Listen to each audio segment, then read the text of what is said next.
Hey, I'm Shiraz, and I'm about to shift someone's limiting beliefs, get them to step out of a story that they have been addicted to for possibly months, possibly decades. Now, here's the cool thing. I'm going to ask them, are you willing to step out of that story? And when I ask them that, you can say yes if you have the same story, and it's going to shift for you too. You may actually feel it in your body. Now, when people shift, there is a shift in energy. I tend to yawn and cough even through the Zoom platform. So be prepared for that. It's a little weird. I know. I don't know why my body does it. I just go with it at this point. So watch the video, check out more videos that I've done to get more shifts and have a good time. Well, I took a coaching. I got certified as a coach like, I don't know, 7 years ago or something. Mhm. And then I wrote a book um, to get clarity on what I wanted to coach on. Mhm. And writing the book was great. And it's a good book. And but I'm having trouble promoting the book Mhm. and promoting my coaching. Okay. I just basically get stopped dead in my tracks. Okay. Do you want people to read your book? I do. It's not coming up true. What if people read your book and they don't like it? Uh, would be disappointing. Mhm. What if they read your book and they say it's not only that they don't like it, they're like, oh, this is a load of crap. How would you feel?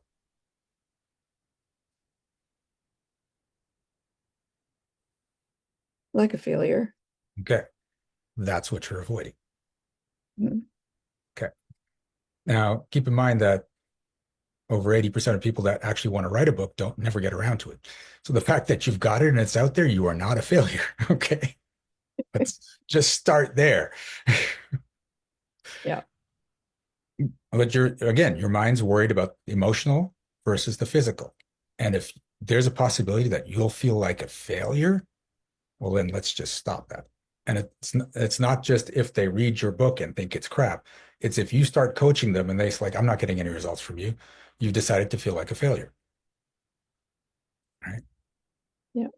I work with a bunch of people and a bunch of people get results and some of them do not.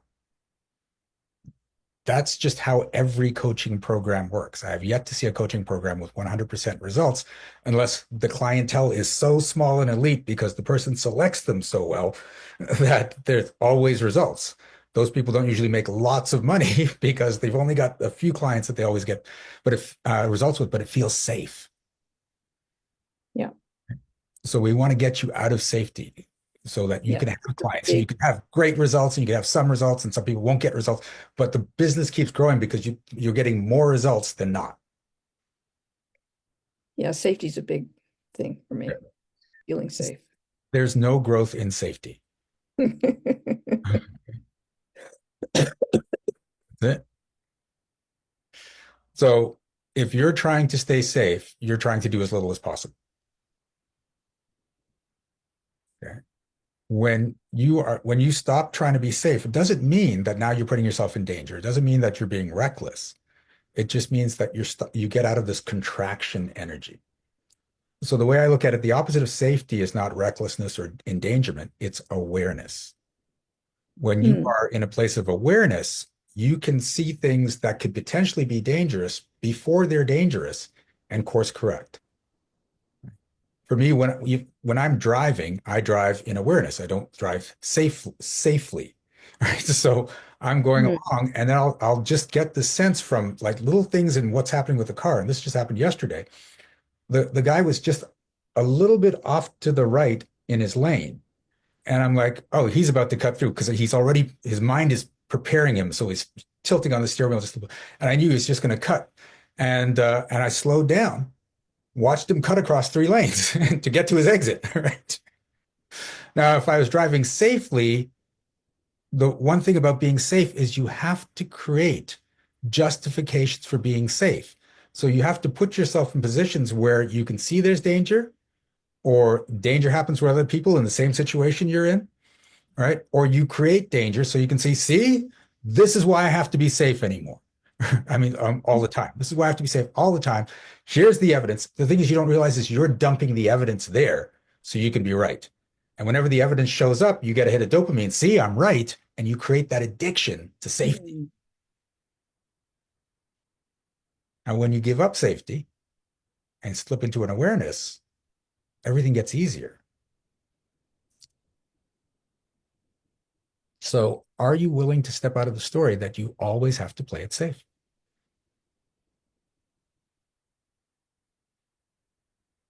I don't think I'm quite there yet. Right there. So, one of my favorite stories with safety is Ty Cobb. Ty Cobb, baseball player, he used to steal bases all the time, and he had I think a 73% average of stealing bases, and he would fill stadiums. They would come out to see, is he going to steal a base this time? It's like he got paid a lot of money, and there was another guy that was playing at the same time as him that had a 98% base stealing average. So from the numbers, you say, well, why isn't he making more than Ty Cobb? Very few people knew about this guy, but he could steal bases 98% of the time. And that's because he would only steal a base when he was absolutely sure that he could get it. So he made 50 attempts a season to steal a base, and he got 49 of them. That's 98%. Ty Cobb would do 300, 400 attempts per season, right? Mm. Mess up a bunch of them, but get a lot of them. So people are looking for it. They're excited. They're like, that's what brings it in. He wasn't afraid to fail because he knew he was going to succeed most of the time. And that's what you do in business. You fail and you succeed and succeed and fail and succeed and succeed. And at the beginning, you're probably going to fail, fail, fail, succeed, fail, fail, fail, succeed. But that's still moving you forward to the point where you're going to be succeed, succeed, fail, succeed, succeed, fail. If you're afraid to fail, you're afraid to move forward. You're playing it safe. Does that make sense? That makes sense. Are you willing to step out of the story that you always have to play it safe?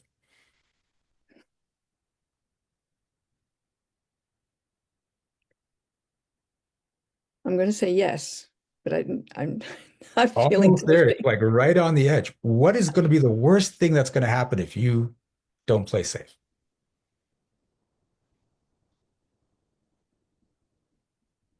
All right, so I'm going to tell you a story. Okay.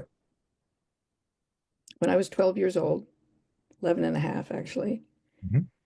um, my mother got so mad at me that she hit the counter Mhm. with a wooden spoon and it broke. Okay.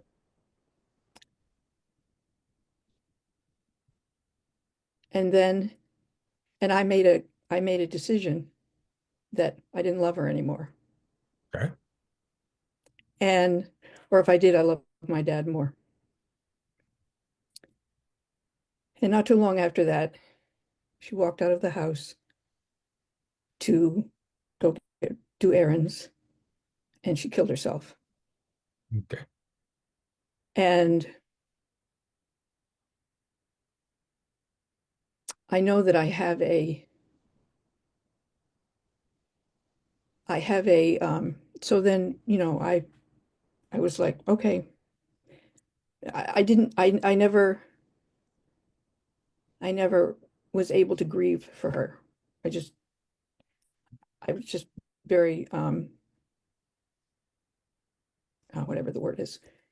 And, but there is that fear there that somehow, um, I know that I'm not responsible for her death. Okay. She was schizophrenic. She was mentally ill. Okay. I Yeah. know that I didn't realize that at the time, but I know I'm not responsible. In my mind, I know I'm not responsible.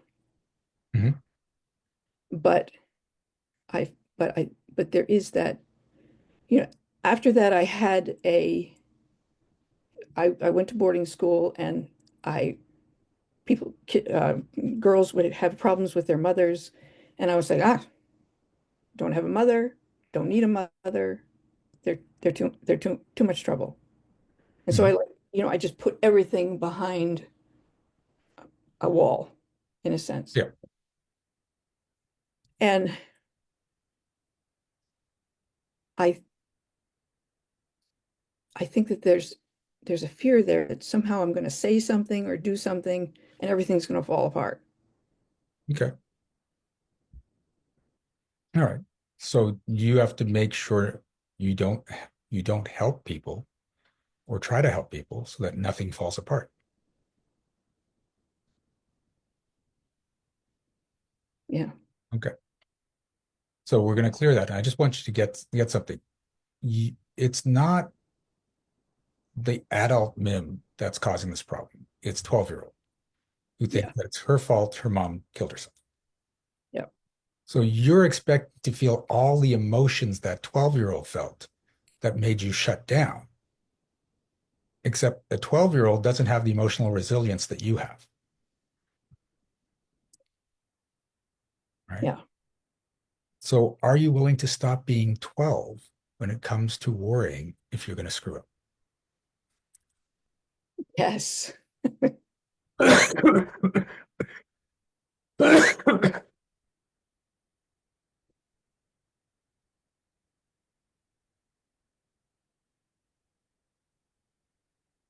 Are you willing to step out of the story that it was your decision not to love your mom that caused your mom to kill herself?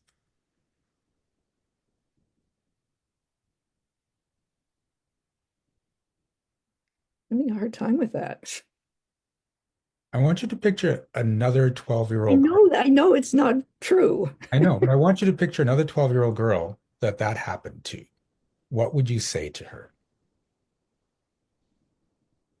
Oh, I would I would tell her it didn't have anything to do with her.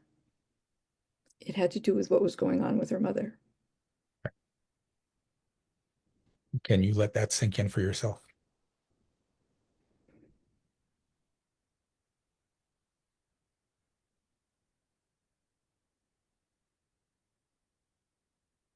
There we go.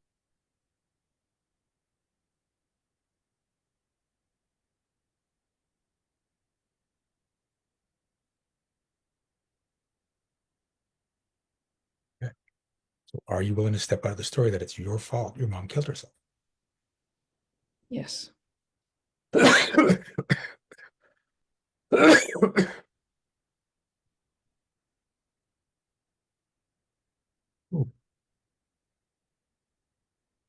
And now you're willing to step out of the story that it's better not to work with people so that you don't accidentally hurt them. Yes.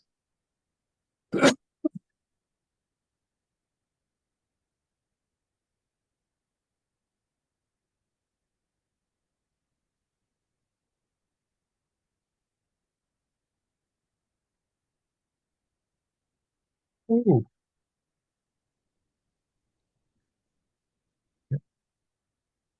How does that feel?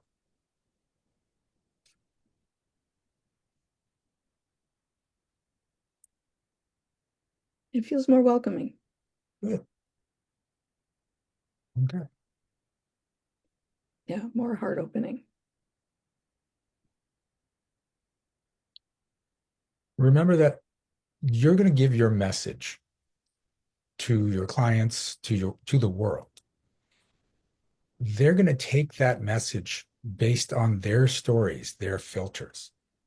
Mm, So it's your responsibility to be in integrity with your message that I want this to help people.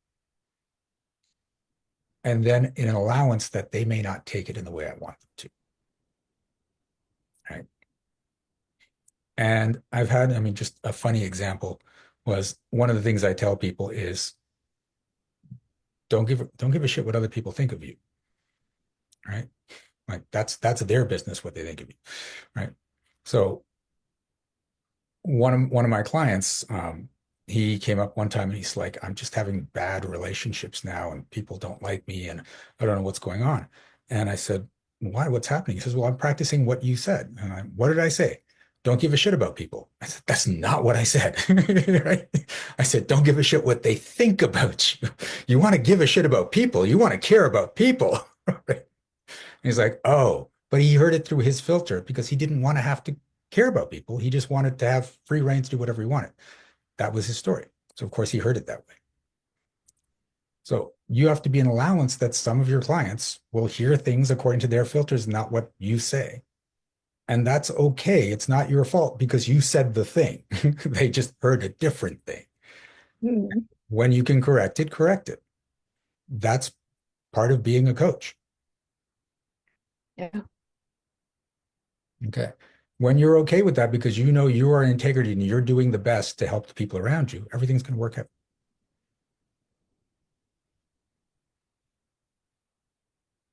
Yeah. When I'm in tech, when I am in integrity Yep. with myself. Yes. Yeah. Okay. Sound good? Sounds good. All right. Let's give him some love. Hey, did you like that? I hope so. I hope you got a great shift out of it. And just keep in mind, there are hundreds of videos on this channel. You can watch them, say yes when I ask you to step out straight and get more shifts. I have clients that do that every single day. Now, if you want to work with me in person, just go to the link down there for Ignite Your Success. And that's where these videos come from. I do a free workshop every month, the second Monday of the month. And the cost for admission, it's not money. It's you're going to end up here on the YouTube channel. If you're okay with that, happy to work with you. If you want more privacy, we'll then look into some of my programs. We're going to have some more information on them below. Anyway, thank you. We're off. Enjoy your life. Don't be afraid to be the happiest person in the room. Got it? Okay. Bye.